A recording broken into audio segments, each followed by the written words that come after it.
இது ஒரு CBN தயாரிப்பு. நீங்கள் பார்த்துக் கொண்டிருப்பது ஒரு புதிய வாழ்க்கை நிகழ்ச்சி. வணக்கம். ஒரு புதிய வாழ்க்கை நிகழ்ச்சிக்கு உங்களை அன்புடன் வரவேற்கிறோம். இந்த மாதம் முழுவதும் பரிசு அப்படிங்கிற தலைப்புல நம்ம தொடர்ந்து தியானம் செய்ய இருக்கிறோம். இன்று நாம் பார்க்க இருக்கக்கூடிய தலைப்பு, பைபிளில் இருக்கக்கூடிய ஜீவனுள்ள வசனங்கள், தேவனால் தரப்பட்ட பரிசு. இதைத்தான் இன்று நம்ம பார்க்க இருக்கிறோம். தேவனுடைய வசனங்கள் எல்லாமே நம்முடைய சூழ்நிலைகளை மாற்றக்கூடியதாக இருக்கிறது. அது ஒரு பரிசாக இருக்கிறது. இதை நீங்கள் பைபிள் வசனங்கள் நல்லா படித்து உணரும் போது தான் அதை உங்களால் ஃபீல் பண்ண முடியும். இதை தான் நம்ம இன்றைக்கான நிகழ்ச்சியில் பார்க்க இருக்கிறோம். நம்முடைய நிகழ்ச்சியை முதலில் ஒரு ஆராதனை பாடலோடு தொடங்குவோம்.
இந்த பாடலை பாடிய குழுவினருக்கு எங்களுடைய நன்றி. தேவன் உங்களை ஆசிர்வதிப்பாராக. இதே மாதிரி பாடல்களை நீங்கள் மறுபடியும் பார்க்கணும், உங்கள் நண்பர்களுக்கு நீங்கள் ஷேர் பண்ணணும் அப்படின்னா நீங்கள் எங்களுடைய சிபிஎன் இந்தியா யூடியூப் சேனலில் வந்து பார்க்கலாம். நீங்கள் அதை சப்ஸ்கிரைப் பண்ணி வச்சுருப்பீங்க அப்படின்னு நாங்கள் நம்புகிறோம். ஒருவேளை நீங்கள் சப்ஸ்கிரைப் பண்ணலைன்னா மறக்காமல் சப்ஸ்கிரைப் பண்ணிடுங்க. இங்கே இதே மாதிரி பாடல்கள் நிறையா இருக்குது. உங்கள் நண்பர்களுக்கும் நீங்கள் இதை ஷேர் பண்ண முடியும். அது மட்டும் இல்லை, உங்ககிட்ட சாட்சிகள் பாடல்கள் இருக்குது அப்படின்னா நீங்கள் நம்முடைய நிகழ்ச்சிக்கு அதை வழங்கலாம். நம்முடைய நிகழ்ச்சியை நீங்கள் தாங்கலாம். அதுக்கும் நீங்கள் எங்களுடைய வெப்சைட்டை விசிட் பண்ணுங்கள். எங்களுடைய வெப்சைட் www.cbnindia.org/give-to-cbn. ஜீவனுள்ள வசனங்கள் தேவனுடைய பரிசாக இருக்கிறது அப்படிங்கிறத பார்த்துட்டு இருக்கோம். இதை பற்றி இன்னும் நம்ம நல்லா தெரிஞ்சுக்க அனிதா போத்தா அவங்கள நம்ம சந்திக்க போகிறோம். அவங்களுடைய சாட்சியை தான் நம்ம பார்க்க போகிறோம். இவங்களுடைய கஷ்டமான நேரத்தில் எப்படி இவங்க அந்த ஜீவனுள்ள வசனம் தேவனுடைய பரிசை இவங்க புரிந்து கொண்டாங்க, ஒரு புதிய வாழ்க்கையை பெற்றுக்கொண்டாங்க அப்படின்னு அவங்க சொல்கிறாங்க. வாங்க பார்க்கலாம். அனிதா போதா 1986ஆம் வருடம் சுரேஷ் அவர்களை திருமணம் செய்து கொண்டார். அவருடைய திருமணத்திற்கு பிறகு அவருடைய குடும்ப சூழ்நிலையின் காரணமாக அவர் புதிய வாழ்க்கையின் கற்பனை கோட்டைகள் மற்றும் கனவுகள் தகர்ந்து போனது. கல்யாணம் ஆனதுக்கு அப்புறம் சில தெரிஞ்சவங்க, சில பேர் தெரியாதவங்க, சில பேரை பத்தி எங்களுக்கு தெரியும், சில பேரை பத்தி தெரியாது. அவங்க எங்களை ஏதோ ஒரு காரணத்துக்காக எங்களை துன்புறுத்த ஆரம்பிச்சாங்க. இது காரணமா எங்க 2 பேருக்கும் இடையே சந்தோஷம் இல்லாம இருந்தது. குறிப்பா நான் என்னோட கணவரை அந்த குடும்பத்திலிருந்து பிரிச்சிட்டு இருக்கேன் அப்படின்னு என் மேல குற்றம் சாத்தினாங்க. என் பேரை களங்கப்படுத்தினாங்க. சில நேரங்கள்ல நான் என்னுடைய வாழ்க்கையை முடிச்சுக்கலாம் அப்படிங்கிற சூழ்நிலை கூட எனக்கு ஏற்பட்டுச்சு. ஆனா நான் எல்லா சூழ்நிலையுமே சமாளிச்சு வாழ்ந்துட்டு இருந்தேன். குடும்ப பொறுப்பு மற்றும் பொருளாதார பிரச்சனைகள் இப்படி அனிதாவுடைய பிரச்சனைகள் மேலும் அதிகரித்தது. எங்க 2 பேரையும் அவங்க பிரிச்சுட்டாங்க. எங்களுக்கு நிறைய பொருளாதார பிரச்சனையும் ஏற்பட்டது. என்னோட கணவர் குடும்பத்தில் மூத்த மகனாக இருந்ததால் குடும்ப பொறுப்பை அவர் சுமக்க வேண்டியதாக இருந்தது. என்னுடைய 2 பிள்ளைங்களையும் அவர் தான் கவனிக்க வேண்டியிருந்தது. அவருடைய பெற்றோரையும் அவர் தான் பார்த்துக்க வேண்டியிருந்தது. அதனால் பொருளாதார பிரச்சனையை அவர் ரொம்ப கஷ்டப்பட்டுட்டு இருந்தார். 2 குடும்பத்தையும் பார்த்துக்கிறது அவருக்கு ரொம்ப கடினமான விஷயமா இருந்துச்சு. ரொம்ப சிரமப்பட்டு எங்கள் குடும்பத்தை நாங்கள் நடத்திட்டு இருந்தோம். அனிதா மற்றும் அவருடைய கணவர் எங்காவது சென்றால் அவருடைய உறவினர்கள் அவர்களை ஏதாவது ஒரு காரணத்தால் துன்புறுத்திக் கொண்டிருந்தார்கள். அதன் காரணமாக அவர் உடல்நிலையும் மோசமானது. அங்க போனதுக்கு அப்புறம் எனக்கு நிம்மதி கிடைக்கல. லெட்டர் மூலமா தொந்தரவு செஞ்சாங்க. அதை நினைச்சு என்னுடைய சந்தோஷம் பறிப்போயிருச்சு. எனக்கு தலையில நரம்பு பிரச்சனை வந்துருச்சு. நரம்பு பிரச்சனை காரணமா எனக்கு தலைவலி வர ஆரம்பிச்சிருச்சு. அது காரணமா என் வாழ்க்கையில சந்தோஷம் இல்லாம போச்சு, நிம்மதி இல்லை. எனக்கு என்னுடைய குடும்ப வாழ்க்கையே வித்தியாசமா இருக்கிறது மாதிரி தோணுச்சு. என்ன செய்ய போறோன்னு புரியல. அனிதா தன்னுடைய இந்த கடினமான சூழ்நிலையில் இருந்து கொண்டிருந்த போது அவருடைய பள்ளி தோழி ஒருவர் ஒருமுறை பள்ளியில் நடந்த ஒரு சம்பவத்தை நினைவுபடுத்தினார். அந்த சமயம் ஒரு முறை எனக்கு ஒரு கிறிஸ்தவ சகோதரியோட பழக்கம் ஏற்பட்டுச்சு. அவங்க எனக்கு ஜெபத்தை பத்தி நிறைய சொல்லி கொடுத்தாங்க. அது எனக்கு நினைவுக்கு வந்தது. ஏன்னா நான் ஒரு கிறிஸ்தவ பள்ளியில தான் படித்தேன். ஸ்டான்லி உயர்நிலை பள்ளியில் படித்தேன். அங்கே டெய்லி ஜெபம் நடக்கும். அது மூலமாக எனக்கு ஜெபத்து மேலே ஒரு பெரிய நம்பிக்கை இருந்துச்சு. ஜெபத்தால் நிறைய மாற்றங்கள் ஏற்படும்னு எனக்கு தெரியும். அதனால நான் அடிக்கடி அங்கே போய் ஜெபம் பண்ணுவேன், தொடர்ந்து போவேன். தன்னுடைய வாழ்க்கையில் நிம்மதியை தேடிக்கொண்டிருந்த அனிதா ஒரு ஜெப கூட்டத்திற்கு போக ஆரம்பித்தார். அதன் பிறகு அவருடைய வாழ்க்கையில் குடும்பத்தில் மாற்றம் ஏற்படுவதை அவர் கவனித்தார். நான் ஜெபம் செய்ய போக ஆரம்பிச்சதுக்கு அப்புறம் ஒரு இடத்துல தொடர்ந்து ஜெபம் நடந்துட்டே இருக்கும். நான் அங்கே அடிக்கடி போக ஆரம்பித்தேன். அதுக்கப்புறம் எனக்கு நிம்மதி, அதாவது என்னுடைய குடும்பத்தில் நிம்மதி ஏற்பட ஆரம்பிச்சுது. யார் எது சொன்னாலும் பரவாயில்ல, அதை பற்றி நாங்கள் கவலைப்படவே இல்லை. எங்களுடைய குடும்பத்தில் நிம்மதி இருந்துச்சு. நாங்கள் எல்லாருமே தடுமாற்றம் இல்லாமல் இருந்தோம். அனிதா பைபிளை படிக்கும் போது ஆண்டவர் எப்போதும் அவரோடு இருக்கிறார் என்ற நம்பிக்கை அவருக்கு கிடைத்தது. பயப்படாதே, நான் உன்னோடு இருக்கிறேன் என்ற இந்த வசனம் எனக்கு ஆறுதலை தந்தது. என்னை பற்றி பல பேர் பலவிதமாக சொல்லுவாங்க, தவறா சொல்லுவாங்க. அப்போ தேவன் ஒரு வாக்குறுதி எனக்கு தந்தாரு. உனக்கு விரோதமாய் உருவாக்கப்படும் எந்த ஆயுதமும் வாய்க்காதே போகும். உனக்கு விரோதமாய் நியாயத்தில் எழும்பும் எந்த நாவையும் நீ குற்றப்படுத்துவாய். இது கர்த்தருடைய ஊழியக்காரரின் சுதந்திரமும் என்னால் உண்டான அவர்களுடைய நீதியுமாய் இருக்கிறதென்று கர்த்தர் சொல்லுகிறார். அனிதா மற்றும் அவருடைய கணவர் தங்களுடைய வாழ்க்கையில் சமாதானத்தை பெற்றார்கள். அவர்கள் ஆண்டவரை பின்தொடர முடிவு செய்தார்கள். நாங்க இயேசு கிறிஸ்துவின் சமாதானத்தை அனுபவிச்சோம். சில மாதங்களுக்கு அப்புறம் நாங்க எங்களுடைய வாழ்க்கைய இயேசு கிறிஸ்துவுக்கு அர்ப்பணிச்சிட்டோம். இயேசு கிறிஸ்துவை எங்களுடைய இரட்சகராக, எங்களுடைய ஆண்டவராக, தேவனாக ஏற்றுக்கொண்டோம். அன்னையிலிருந்து இன்னைக்கு வரைக்கும் எங்களுக்கு எப்படிப்பட்ட பிரச்சனைகள் ஏற்பட்டாலும், எப்படிப்பட்ட சூழ்நிலைகள் வந்தாலும், நல்லதோ கெட்டதோ, ஆண்டவர் எங்களை எப்போதும் கைவிட்டதே இல்லை. எல்லா சூழ்நிலைகளிலும் தேவன் எங்களோடு இருந்தார், எங்களுக்கு உதவி செய்தார், பிரச்சனையிலிருந்து வெளியே கொண்டு வந்தார்.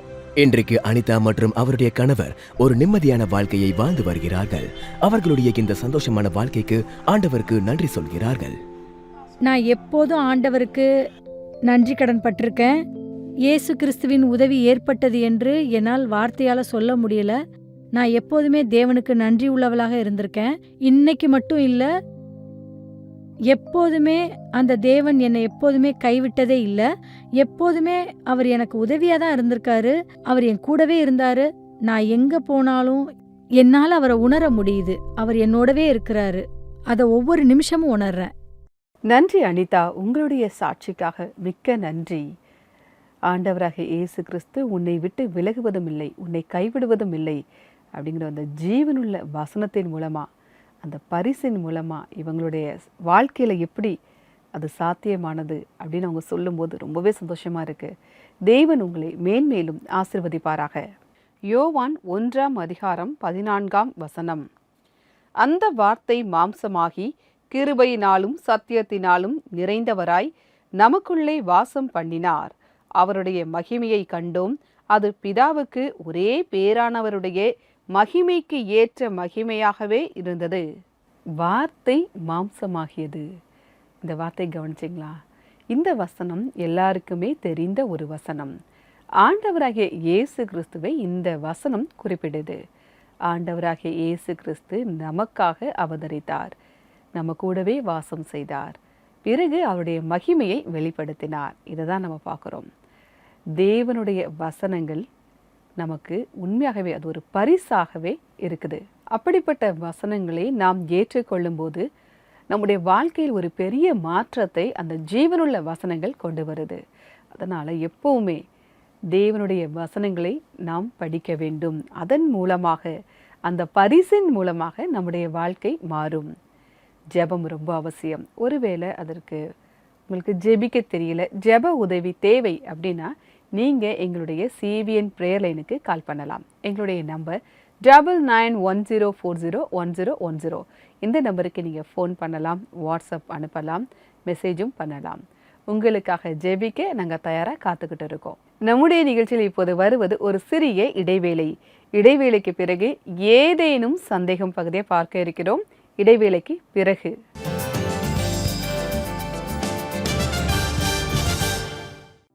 உங்களுடைய குழந்தைகளுக்கும் உங்களுடைய பேர குழந்தைகளுக்கும் உங்களுடைய சகோதரர்களுக்கும் சூப்பர் புக் குட் டீல் இந்த கிறிஸ்துமஸுக்கு பரிசாக கிடைக்க போகிறது. உங்களுடைய ஒவ்வொரு பர்ச்சேஸுக்கும் 25% தள்ளுபடியும் கிடைக்கும்.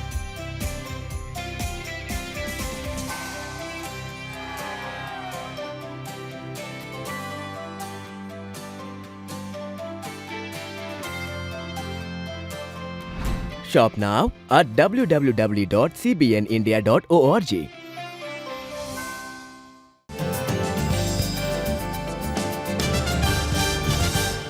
வெல்கம் பேக் டு ஒரு புதிய வாழ்க்கை. இந்த மாதம் முழுவதும் நம்ம பரிசு அப்படிங்கிற தலைப்பில் நம்ம தொடர்ந்து தியானம் செஞ்சுக்கிட்டு இருக்கோம். இன்னைக்கு நம்ம பார்க்க இருப்பது ஜீவனுள்ள வசனங்கள், தேவனுடைய பரிசு அப்படிங்கிறத பார்க்குறோம். அதை நம்ம முழுமையாக ஏற்றுக்கொள்ளும் போது நம்முடைய வாழ்க்கையில் அது ஒரு பெரிய மாற்றத்தை கொண்டு வருகிறதுன்னு பார்க்குறோம். இப்போ நம்முடைய நிகழ்ச்சியில் ஏதேனும் சந்தேகம் பகுதியை பார்க்க இருக்கிறோம்.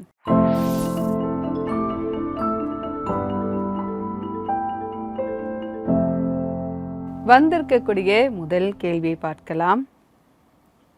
தேவன் என்னுடைய ஜெபத்திற்கு ஏன் பதில் தருவதில்லை?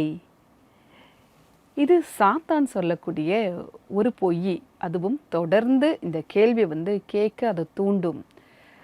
நீ கேட்குறதுக்கு யாருமே பதில் தர மாட்டேக்காங்க, நீ எவ்வளோதான் ஜெபிச்சாலும் உனக்கு பதில் கிடைக்காது அப்படின்னு சாத்தான் அடிக்கடி இந்த கேள்வியால் நம்மளால் அடிக்கடி கேட்க வைக்கிறது சாத்தானுடைய வேலை. ஆனால் ஜெபத்திற்கு ஒருவேளை தாமதமாக ஆகுது அப்படின்னா தேவனுடைய நேரத்தில் தான் தேவன் அதை நமக்கு தருகிறார். அவர் நம்முடைய பரம தந்தை, அவருக்கு தெரியும் எதை எப்போது தர வேண்டும் அப்படின்னு தேவனுக்கு நன்றாக தெரியும். அந்த நேரத்தில் தான் அவர் நமக்கு தருகிறார். அதனால் ஒருவேளை நீங்கள் ஜெபிக்கிறது கிடைக்கல, தாமதமாகுது அப்படின்னா நீங்கள் மனசு உடைஞ்சு போயிடக்கூடாது. தேவனுடைய நேரத்திற்காக நீங்கள் பொறுமையாக காத்திருக்கணும். உங்களுடைய கேள்விக்கு பதில் கிடைச்சிருக்கோம் அப்படின்னு நாங்கள் நம்புகிறோம். வந்திருக்கக்கூடிய 2வது கேள்வியை பார்க்கலாம். எனக்கு அதிகமாக பயம் ஏற்படுகிறது. இப்படிப்பட்ட நிலையில் நான் என்னுடைய வாழ்க்கையில் எப்படி சமாதானத்தை ஏற்படுத்தி கொள்வது? இதுவும் பொதுவாக எல்லாருக்குமே இருக்கக்கூடிய ஒரு சந்தேகம்தான். பைபிளில் தாவீது சொல்றாரு, நான் தேவனிடத்திற்கு வந்தபோது அவர் எனக்கு தைரியத்தை தருகிறார், துணிவை தருகிறார் அப்படின்னு அவர் சொல்றாரு. நம்ம தேவனிடத்தில் இருக்கும்போது அந்த நம்பிக்கை இருக்கும், ஒரு தைரியம் உங்களுக்கு இருக்கும். நீங்கள் தேவனிடத்திலிருந்து நீங்கள் விலகி போயிட்டீங்க, ரொம்ப தூரம் போயிட்டீங்க அப்படின்னாலே ஆட்டோமேட்டிக்காக உங்களுக்கு பயம் வர ஆரம்பிச்சிடும். அதனால் தொடர்ந்து நீங்கள் தேவனிடத்திலேயே இருக்க வேண்டும். ஆண்டவராகிய இயேசு கிறிஸ்து உங்கள் கூட இருக்கார் அப்படின்னா பயம் உங்களுக்கு நிச்சயமாக இருக்காது. நீங்கள் ஒரு தைரியமாக இருப்பீங்க. அவரை விட்டு விலகும்போது தான் இந்த பயம் நமக்கு வர ஆரம்பிக்குது. அதனால் அவரிடத்தில் நீங்கள் எப்போதுமே நெருக்கமாக இருக்க வேண்டும். தொடர்ந்து பைபிள் வாசிங்க, ஜெபம் பண்ணுங்க. அப்படி பண்ணும்போது அவருடைய பிரசன்னத்தை உங்களால் உணர முடியும். உங்களுக்கான கேள்விக்கான பதில் நாங்கள் தந்துட்டோம். ஒருவேளை இந்த நிகழ்ச்சியை பார்த்துட்டு இருக்க உங்களுக்கும் இதே மாதிரி சந்தேகம் இருக்குதா? நீங்கள் எங்களுக்கு தெரியப்படுத்தலாம். எங்களுடைய நம்பர் 9910401010. இந்த நம்பருக்கு நீங்கள் வாட்ஸ்அப் அனுப்பலாம். அப்படி இல்லை அப்படின்னா சிபிஎன் இந்தியா யூடியூப் சேனலில் இன்றைய எபிசோடின் கமெண்ட் செஷனில் உங்களுடைய சந்தேகங்களை நீங்கள் பதிவு செய்யலாம். நம்முடைய நிகழ்ச்சியில் இப்போது வருவது ஒரு சிறிய இடைவேளை. இடைவேளைக்கு பிறகு நம்ம எல்லாம் சேர்ந்து ஜெபிக்க இருக்கிறோம். இடைவேளைக்கு பிறகு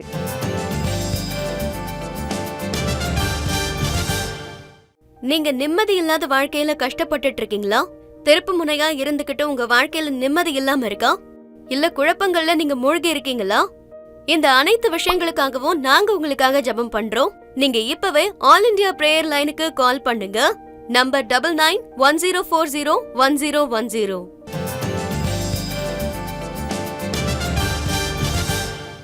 வெல்கம் பேக் டு ஒரு புதிய வாழ்க்கை. ஜீவனுள்ள வசனங்கள் தேவனுடைய பரிசாக இருக்குது அப்படிங்கிறத நம்ம இன்றைக்கான நிகழ்ச்சியில் பார்த்துட்டு இருக்கோம். அந்த ஜீவனுள்ள வசனங்களை நீங்கள் முழுமையாக ஏற்றுக்கொள்ளும் போது உங்களுடைய வாழ்க்கையில் ஒரு பெரிய மாற்றத்தை அது கொண்டு வரும். அதையும் நம்ம பார்த்துட்டு இருக்கோம். இப்போ நான் உங்களுக்காக ஜெபிக்க போகிறேன். நீங்கள் என் கூட சேர்ந்து நீங்களும் ஜெபிக்கலாம். அன்பின் பரலோக பிதாவை, இந்த நேரத்திற்காக நன்றி செலுத்துகிறோம் அப்பா. அப்பா, இந்த நேரத்தில் ஜெபித்து கொண்டிருக்கிற ஒவ்வொருவரையும் கண்ணோக்கி பாருங்கப்பா. அப்பா, அவங்க எந்த நிலையில் இருந்தாலும் நீங்கள் அவங்களுக்கு உதவி செய்யுங்கப்பா. ஒரு கஷ்டமான நிலைமையில் அவங்க இருக்காங்களா, அந்த கஷ்டம் அவங்கள விட்டு நீங்கி போக நீங்கள் உதவி செய்யுங்க. சந்தோஷமும் சமாதானமும் அவங்களை நிறைத்து கொள்ளட்டும் அப்பா. அப்பா, ஜீவனுள்ள வசனங்கள் தேவனுடைய பரிசுன்னு நாங்கள் பார்க்குறோம் ஆண்டவரே. அந்த வசனங்கள் மூலமாக நாங்கள் உண்மை உறுதியாக பற்றிக்கொள்ள நீங்கள் எங்களுக்கு உதவி செய்யுங்கப்பா. அந்த வசனங்கள் மூலமாக நீங்கள் எங்கள் கூட பேசுகிறீங்க, அதற்காக நன்றி. அந்த வசனத்தின்படி வாழ நீங்கள் எங்களுக்கு உதவி செய்யுங்க. மீட்பர் இயேசுவின் மூலமாக ஜெபம் கேளும் பரமபிதாவே. ஆமீன், ஆமீன். நாம் ஆண்டவரிடத்தில் ஜெபித்திருக்கிறோம். நிச்சயமாகவே அவர் உங்களுக்கு உதவி செய்ய வல்லவராக இருக்கிறார். இன்றைக்கான பைபிள் வசனம் என்ன அப்படிங்கிறத பார்க்கலாம். என் மகனே, என் போதகத்தை மறவாதே. உன் இருதயம் என் கட்டளைகளை காக்கக் கடவது. அவைகள் உனக்கு நீடித்த நாட்களையும் தீர்க்காயுசையும் சமாதானத்தையும் பெருகப் பண்ணும். நீதிமொழிகள் 3:1 மற்றும் 2. அருமையான வசனங்கள். இதை நம்ம பார்க்கும்போது நம்ம தேவனுடைய வசனங்களை நாம் கை கொள்ளும்போது தீர்க்க ஆயுசும் சமாதானமும் பெருகும். தேவனுடைய ஆசீர்வாதங்களை நாம் பெற்றுக்கொள்ள முடியும் அப்படிங்கிறத இந்த வசனங்கள் நமக்கு கற்றுக் கொடுக்குது. அதனால் நீங்கள் தினமும் பைபிள் வாசிங்க. அந்த வசனங்களை நீங்கள் தொடர்ந்து உங்கள் வாழ்க்கையிலே நீங்கள் நடைமுறைப்படுத்துங்க. நம்முடைய நிகழ்ச்சியில் இப்போது ஒரு கிறிஸ்மஸ் ஆராதனை பாடல் வருது, வாங்க பார்க்கலாம்.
இந்த கிறிஸ்துமஸ் ஆராதனை பாடலை பாடிய குழுவினருக்கு எங்களுடைய நன்றி. தேவன் உங்களை மென்மேலும் ஆசிர்வதிப்பாராக. நிகழ்ச்சியுடைய நிறைவு பகுதிக்கு வந்துட்டோம். அனிதாவுடைய சாட்சியை பார்த்தோம்.